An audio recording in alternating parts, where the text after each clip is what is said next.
surrounding that is all you're going to see in your newsfeed. So what you want to strategically think about is how you can be seen by people that don't yet know you. So you want to use a hashtag that is used by others. So if you only use one that is your business name, like if I hashtag social radio show, I'm probably the only one doing it. Correct. Now you want to get that kind of trending. I use it all the time on Twitter because I want people to tend to remember it. But within a search, very rarely is it going to help me. But if I hashtag the Facebook is marketing, social is fun, podcast, talk radio, those are topics other people are talking about. So now let me throw a technical side in there. If you're unsure of how to come up with that word, you can go to google.com/AdWords, and it will tell you how many times a word, not a phrase, a word is used. And it's free to use on that. So you can go there and see what is a good word for you to do. Any questions, just come to the Social Radio Show, put your question there, and I'll respond to it. But that's an easy way, simple way to pick out which word gets more traction. And Google monitors everything, so they monitor every word. So we've talked about using that cover image as a billboard, really bringing attention to your page, and why you want to make sure you use that to stand out, and all the little tools that go with that. How important it is to post consistently, and make sure you're clear with your message. Pinning posts to your profile if you want to bring and gain attention to a specific post.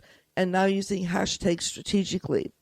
Now we get into the fun part that we marketers love. Is analyzing all of the activity on your account. It's that dirty 4-letter word called work. Yes, we must work it. On that. You've got to do the work. And this is how you know what to post. Because when you start analyzing every post, over time, now this isn't just one particular day. You probably need to do this for anywhere from 4, 5 to 6 weeks over enough time so you begin to track things. But if I put a hashtag marketing, okay, I may or may not get any activity coming out of my post that day. But if I do it over a longer period of time, I will find out whether it's a good word or not. Now, the neat thing is you can do a number of them at a time. You don't have to wait. Now, like you said, we usually recommend 2, 3, 4 and no more than that inside the context of what you're doing. But that context allows you to search. So you go through that and you look at it from that standpoint. And, encourage your regular people that come to you to use a hashtag.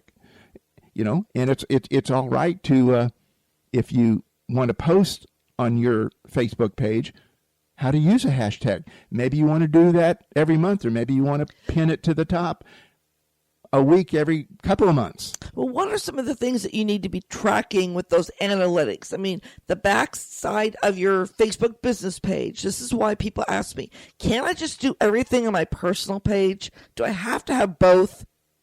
I'm going to throw in the caveat, even do a group, because that's where you can actually build your community. We don't have a lot of time talking about groups today.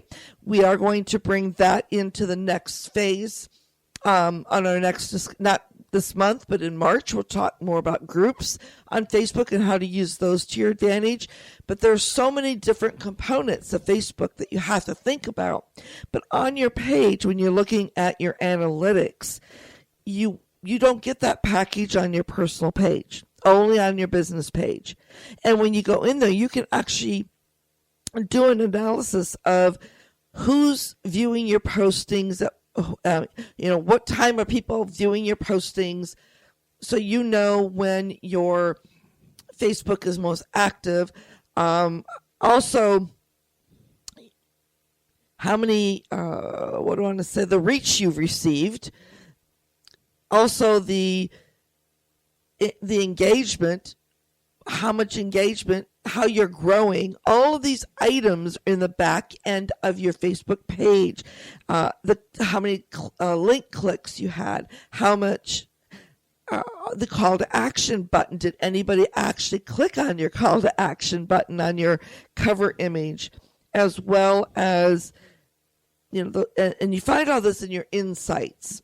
Correct. On your Facebook page. But this is where the work comes in, because if you do this long enough, you're going to find out what the people that are liking you and going to your page and looking at your post, what they're reacting to, what they're not reacting to. So when I mentioned that earlier in the show, it was to set up this conversation right now, because the analytics, like them or not, will tell you exactly how you're doing. Think of it as your report card, but nobody else gets to see it but you. But that tells you what your audience wants to think. Now, if you don't like the audience that you have, then you can use, Facebook ad platforms, either one of them, to bring in a new group of people that would like your page. Don't ever dump the old ones off. A lot of people do that. No, let them stay there, okay? Because you never know when. If I have a retail store, I never know when they're going to want my product or service. If I have an automobile dealership or something else, I never know when somebody's looking for another car. So you want to have all of that there, but you got to do the dirty hard work, and that's know your numbers, know your analytics. And you can't stop. Even if you're not getting the results that you desire right now, you need to keep that consistency up and have that plan so that and don't just get up in the morning and post. Make sure you're scheduling. Beautiful scheduler right here on Facebook on the business page. You can post, create a theme message for the week, the month. I mean, this is the month of love. It's February 1st. Let's start loving our Facebook page and showing it the love by actually taking care of it and putting that plan of action together. Schedule a week's worth of posts. Come back and, you can schedule right here on Facebook and then set it up on Hootsuite, HOOTSUITE.com. It's a dashboard. Using a free version, you can add up to 3 different platforms, and you can actually see the stream of conversation coming through your Facebook page right there on that dashboard. So it's saving you time, and it's just use it as a piece of your marketing, but integrate it with all your other marketing. This is not the only piece. This is the only thing you do. This is just a piece of your marketing. And you never want to stop marketing if you want to grow your business. The other thing on your website, first of all, your website's got to be friendly. It's got to be imaginative. It's got to be a little bit edgy on what's there. But, have a number of times on your website links to your social media channels. Hopefully you got a blog, because blogs SEO a whole lot better than your website, which most of us rarely change, including us. There's a page or 2 that we do, but that's about it. But you got to remember, that 500-pound gorilla is called Google. Well, talking about blogs and thinking of Facebook, I want to get into ads because, gosh, Richard, look at the time already. We're down to almost, under 11 minutes. And I know we really want to focus on Facebook ads and what the benefit is to running an ad, how affordable it is, and maybe a tip on what is the best way to use an ad to your advantage. And I'll give one tip. If you want to drive more traffic to your blog, run an ad on Facebook and direct it to your blog. Yeah, I would especially recommend boosting a post for that type of an engagement. It's a lot easier. Okay. It's a lot simpler to use than the Facebook ad platform.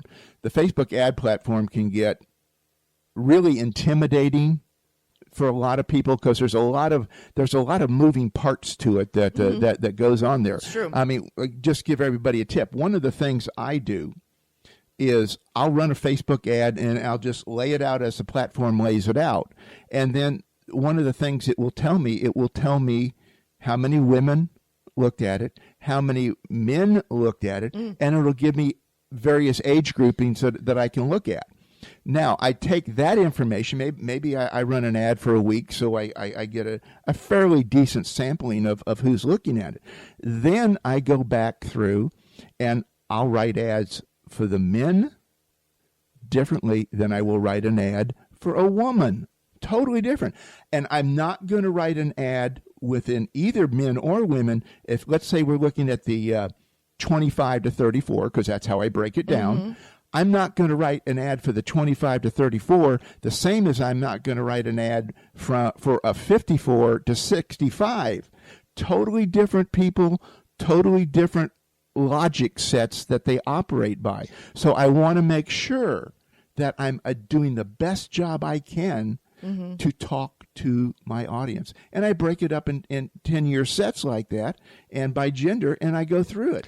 It's a arduous process, but I get so much better results for my clients when I do that. So this is where you really have to realize the importance of targeting on your page. And I know that within the settings of your page, when you go into the back area of the page, you can actually target where your postings are going out to, so that you can actually attract the right fans to your page. Exactly. Because so many people get hung up on the quantity of fans.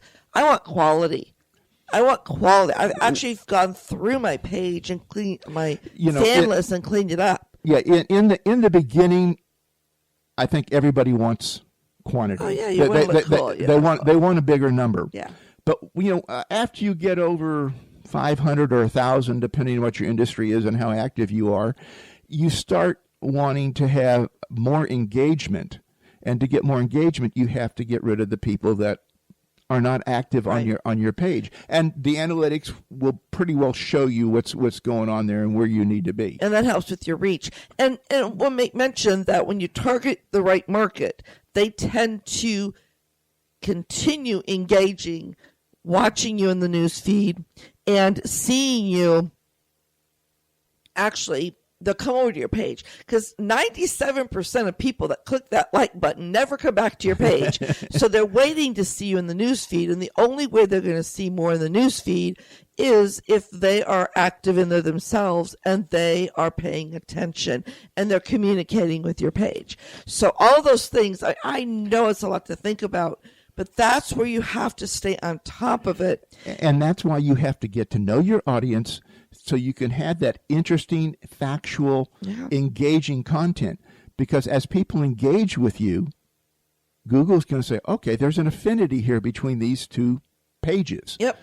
Which basically comes down to meeting people or groups of people. So you have to look at it from that standpoint. It's not easy, folks. It's definitely not easy. But I tell you what, it's worth it. It's been worth it for us, and that's all. I won't go anywhere else. It's been very much worth it for us. It takes the time to learn something new. Don't be afraid to reach out to us. Come to the So Social Radio Show page. Ask questions. We're here for that reason. And, let us know what challenges you're having. We'll bring that into a topic in the radio show. If we don't have the answer, we know a lot of other people doing what we do. We learn from each other. We'll bring in those experts that we know that can help you as well. I mean, we know a lot. I know Facebook very well. You know the Facebook ad platform very well. But we want to make sure that this is working for you and you don't get frustrated, because that's what I see happening. People get so frustrated. It's not making me any money. I'm not getting the calls I want. I'm going to quit. Yeah, and unfortunately, that's just the way it is. Especially if you're looking for phone calls. That's not what Facebook is there for. You've got to reach out to people. People don't call you anymore. But it is about messaging. You get the message going, and it works fine. So don't ignore targeting. Do not ignore the targeting. Targeting is so, as you said, important both in your postings on your page and in your ad marketing, because there is so many components of and elements of the ad platform. It goes so deep, it would blow your mind away. And I know that we're setting. I mean, then you instead get of